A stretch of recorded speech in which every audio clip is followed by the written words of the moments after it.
Hello dear student, I am Sandeep Kumar Sen और आज हम production technology of vegetable and spices के जो टॉपिक है फिजियोलॉजिकल डिसऑर्डर इन टोमेटो के बारे में पढ़ेंगे। फिजियोलॉजिकल डिसऑर्डर का मीन्स होता है कि फिजियोलॉजिकल यानी कि फिजिकल रूप से जो डैमेज होता है फ्रूट वेजिटेबल्स को, उसके बारे में पढ़ेंगे। जैसे इसमें टेम्परेचर हो सकता है, रेनफॉल हो सकता है, इरिगेशन हो सकता है, मॉइस्चर स्ट्रेस हो सकता है, या किसी और सन रेज भी हो सकता है। उसके कारण जो फिजिकल रूप से जो वेजिटेबल डैमेज होता है वो फिजियोलॉजिकल डिसऑर्डर में आते हैं। तो पहला आता है blossom end rot. It is a more serious ground discoloration start in a blossom end of the fruit. Black spot develop in encompass one half to 2.5 third portion of the fruit. ये black spot fruit में vegetable के जो फल रहते हैं उसमें black spot fruit में नज़र आना स्टार्ट हो जाते हैं। छोटे छोटे ब्लैक स्पॉट बनते हैं। इट में lead to secondary infection by fungus and unit for consumption. ये पहला सिम्टम्स हैं, ब्लैक स्पॉट डेवलप हो जाते हैं। और दूसरा जो है वो फंगस, सेकेंडरी इन्फेक्शन फंगस के कारण भी इसमें ब्लैक स्पॉट्स बनते हैं। इसके कॉजेस होते हैं use of ammonium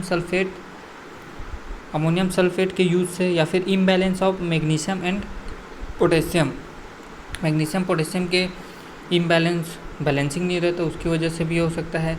deficiency of calcium के डिफिशियंसी यानी कि कैल्शियम फील्ड में कैल्शियम की कमी जब होती है उस वजह से भी फ्रूट में इफ़ेक्ट होता है ब्लॉसम इन रॉट का। तो इसके कंट्रोल के लिए क्या करते हैं, अगर इसको बचाना है तो cultural practice that concern soil moisture and maintain uniform moisture supply. तो सॉइल का जो मॉइस्चर है उसको मेंटेन करके रखना है, उसमें प्रॉपर सॉइल में मॉइस्चर बने रहना चाहिए। टाइम टाइम पे हमको इरिगेशन करते रहना चाहिए।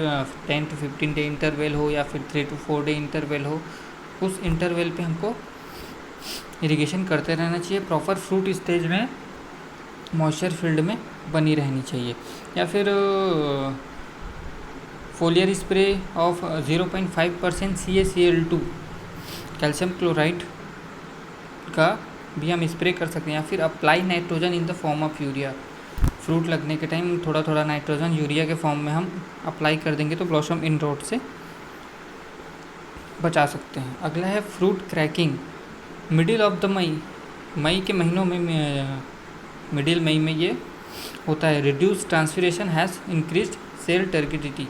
जब ट्रांसफिरेशन रेट कम होने लगता है तब उसके जो सेल की टर्गिडिटी है जो उसमें इफेक्ट होता है, जिसके कारण फ्रूट क्रैक होता है। Reduce transpiration occur even in summer when fruit are grown in green house. या फिर समर सीजन में हम ग्रीन हाउस में भी अगर वेजिटेबल का प्रोडक्शन कर रहे हैं तो बहुत ज़्यादा गर्मी की वजह से या टेम्परेचर हाई होने की वजह से भी फ्रूट क्रैक हो सकते हैं। Rainy season when rainfall is long dry spell. बरसात के दिनों में अगर बारिश बहुत ज़्यादा हो रही है या फिर लगातार बहुत दिनों तक चल रही है कंटिन्यू, तो उस वजह से भी फ्रूट में हल्की हल्की क्रैकिंग आती है। उसकी जो स्किन होती है वो फट जाती है, थोड़ा थोड़ा क्रैक हो जाता है।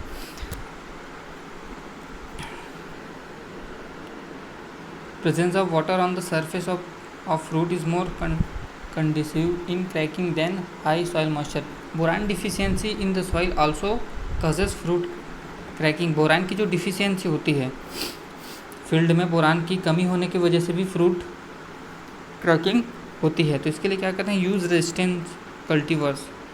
जो फ्रूट क्रैकिंग जो कल्टीवर्स हैं, रेजिस्टेंस वैरायटी हैं, जैसे सियोक्स, पंजाब छुहारा, ये हैं फ्रूट क्रैकिंग से रेजिस्टेंस वैरायटी हैं। इन सब का यूज़ करना चाहिए। सॉइल एप्लीकेशन करना चाहिए। सॉइल एप्लीकेशन में बोरैक्स का @ 10 से 15 kg पर हेक्टेयर के हिसाब से हम फील्ड में डालते हैं। अगला देखते हैं पफीनेश। पफीनेश का मतलब होता है as the fruit reach about 2.5 third normal side outer wall continue to develop normally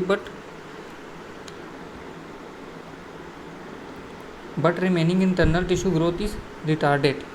कहने का मतलब है कि फ्रूट जो है वो 23rd नॉर्मल साइज में रहता है, बट वो बाहर से हमको लगता है कि वो पूरी तरीके से पक गया है, उसमें पूरा पोर्शन आ गया होगा, लेकिन वो अंदर से इंटरनल जो है वो पफ़ी एक गद्देदार रहता है, अंदर से वो ठीक से डेवलप नहीं हुआ रहता है, पका नहीं रहता है, उसके जो इंटरनल टिश्यू है वो ठीक तरीके से ग्रोथ नहीं कर के रहते हैं। और जो फ्रूट होता है वो लाइटर होता है और वेट में भी बहुत कम होता है, हल्का रहता है, वजन में हल्का रहता है और पार्शियली फिल्ड रहता है। उसके जो अंदर के टिश्यू है वो ठीक तरीके से डेवलप नहीं हुए रहते हैं। ये अधिकतर वेरी हाई और वेरी लो टेम्परेचर की वजह से होते हैं, या फिर सॉइल मॉइस्चर कंडीशन भी इसमें इफ़ेक्ट करते हैं। अगला देखते हैं सन स्कैल्ड। सन स्कैल्ड का मतलब सन की जो रेस होते हैं, सूर्य की किरणें भी हमारे फ्रूट को नुकसान पहुंचाती है। When fruit and leaves are expose to the sun there is appearance of yellow whitish patch on green and ripen fruit. जो येलो या फिर वाइटिश पैच, सफ़ेद सफ़ेद आकार के या फिर ग्रे आकार के कुछ धब्बे पड़ जाते हैं ग्रीन जो टोमेटोज़ रहते हैं उसमें, या फिर जो पकने वाले जो फ्रूट रहते हैं जो पकने वाले रहते हैं उसमें भी कुछ धब्बियाँ पड़ जाती है, या फिर फ्रूट क्रैकिंग भी होती है सन रेस की वजह से। जो टोमेटो की जो त्वचा है, उसकी जो फ्रूट की जो स्किन है वो फट जाती है बहुत ज़्यादा तेज सूर्य की किरणें पड़ने से। तो इसके लिए हम प्रिफ़र करते हैं varieties having more foliage and follow appropriate and cultural जो प्रैक्टिसेस हैं उसको भी हम प्रिफ़र करते हैं। अगला देखते हैं flower and fruit drop. Flower यानी कि फूल या फलों का गिरना। Higher incidence of flower and fruit drop is resulted because of fluctuation in temperature, poor water management and soil moisture. जो टेम्परेचर का फ्लक्चुएशन है यानी कि टेम्परेचर के उतार चढ़ाव, कभी कम होना, कभी ज़्यादा होना, कभी अचानक से बहुत ज़्यादा बढ़ जाना, फिर अचानक से लो हो जाना। तो टेम्परेचर की जो फ्लक्चुएशन है, उसकी जो उतार चढ़ाव है, उसके कारण जो है फ्लावर और फ्रूट पर इफ़ेक्ट पड़ता है। और पुअर वाटर मैनेजमेंट, अगर ठीक तरीके से इरिगेशन ना मिल रहा हो, सॉइल में मॉइस्चर परसेंटेज कम हो, उस वजह से भी फ्लावर जो है और फ्रूट जो है गिरना स्टार्ट कर देते हैं। Moisture stage should be avoided. इसके लिए moisture stage should be avoided मतलब हमको मॉइस्चर स्टेज उसको अवॉइड करना है। पर्टिकुलर हमको उसमें इरिगेशन इंटरवल पे 10 to 15 डेज या फिर 3 to 4 डेज में इंटरवल पे हमको उसमें इरिगेशन करते रहना है, ताकि सॉइल में जो मॉइस्चर है वो बना रहे, उसमें कमी नहीं होना चाहिए। या फिर स्प्रे प्लानोफिक्स और NNA जो ग्रोथ रेगुलेटर है, NNA naphthalene acetic acid at the rate 1 ml in 4.5 litre of water में डालकर हम स्प्रे करते हैं।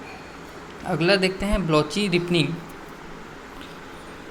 ब्लॉची रिपनिंग का मतलब होता है जो फ्रूट रहते हैं, जो टोमेटो के जो फ्रूट रहते हैं उसमें ग्रीनिश येलो टाइप से हो जाते हैं।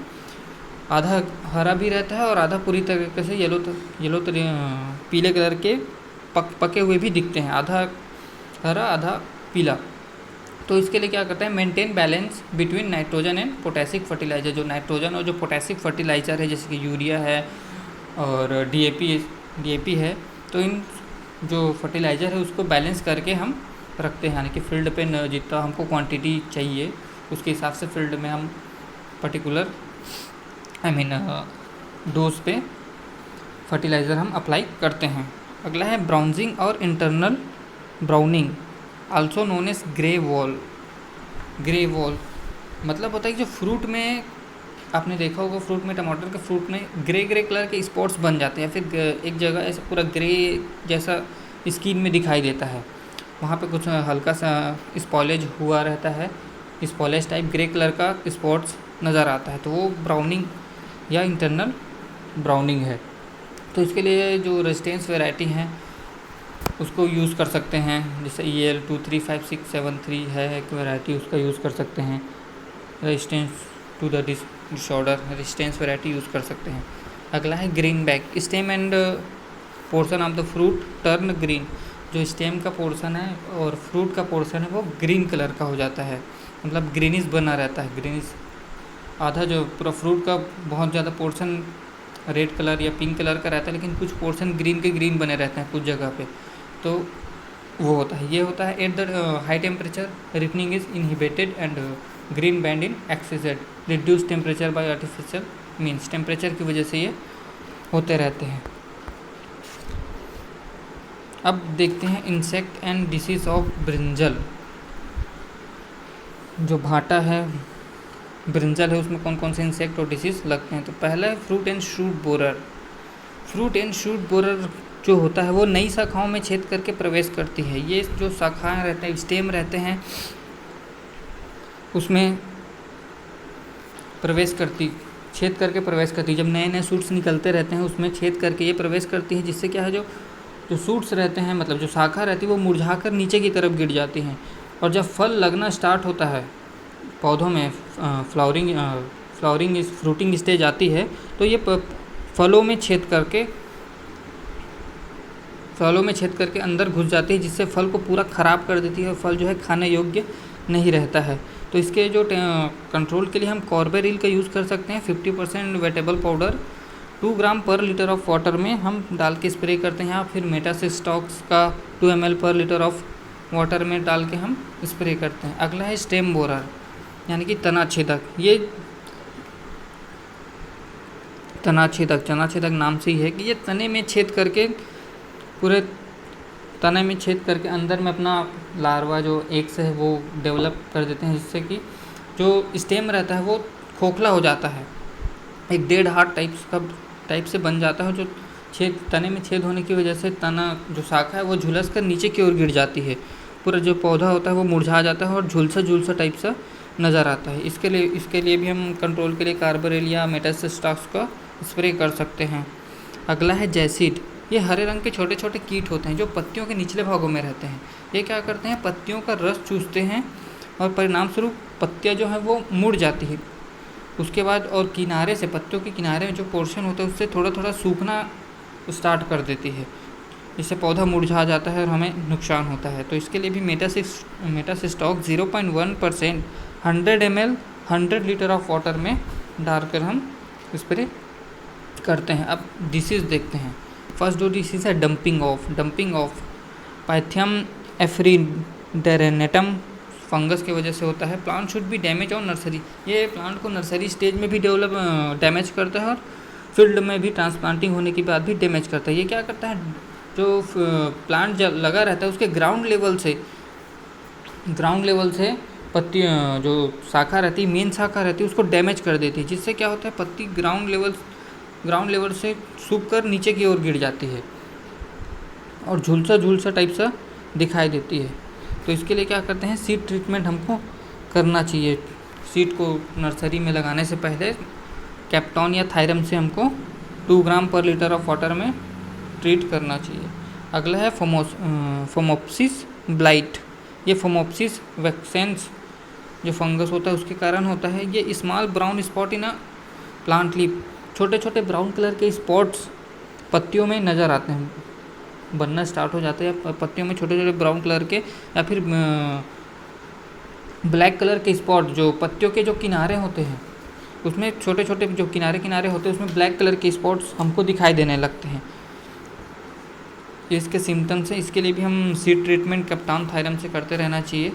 अब आता है छोटी पत्ती रोग, ड्वार्फ माइकोप्लाज्मा की वजह से होता है। इसमें क्या होता है, जो पौधा जो डैमेज हुआ रहता है वो पौधा बौना रह जाता है, मतलब उसका डेवलप नहीं हो पाता, वो छोटा का छोटा रह जाता है। उसकी पत्तियाँ जो है वो आकार में छोटी रह जाती है, एकदम सिकुड़ी हुई मुड़ी हुई टाइप से रह जाती है। और जिसको स्टेम है वो स्टेम भी बढ़ने की जगह पे एकदम बौना रह जाता है, छोटा रह जाता है। मतलब पौधा को देखो तो ऐसा लगता है कि एक बंच टाइप सा दिखता है, समूह टाइप से, पत्तियों और स्टेम का पूरा ऐसा समूह बंच टाइप सा बन जाता है। और पत्ती जो पौधा रहता है वो बहुत छोटा का छोटा रह जाता है, पत्तियों का विकास नहीं होता है। तो इसके लिए ड्वार्फ रेजिस्टेंस वैरायटी का हम यूज़ करते हैं इस रोग से या डिसीज़ से बचने के लिए। तो आज के लिए इतना ही। Thank you so much.